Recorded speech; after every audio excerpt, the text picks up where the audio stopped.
如果大家其實想坐越乾淨啲啊，或者係衛生啲，其實嚟做脫毛都係好好嘅。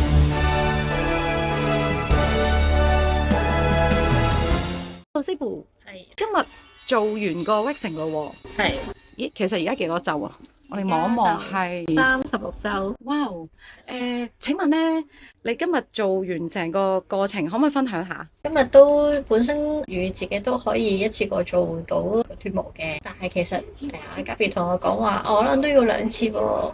咁但係最後咧，佢都可以幫我一次過完成，咁我都好滿意嘅。好滿意嘅，因為咧做唔做得晒，好 depends 個人媽咪咧個反應嘅。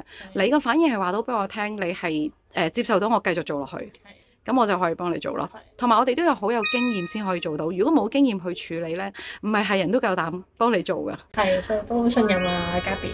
好啊，多謝你個信任。咦，你枱頭好似買咗啲產品翻去用喎？係啊係啊，呢啲都係磨砂，同埋呢個都係清潔劑，咁係啦，都係推介俾我用嘅。諗住坐月嗰陣時舒服啲、乾淨啲。係啊係啊，真係好多謝你嘅，你會唔會幫我哋呼籲下？如果大家其實想坐越乾淨啲啊，或者係衛生啲，其實嚟做脫毛都係好好嘅。好啦，咁我哋多謝今日師傅嘅分享啦。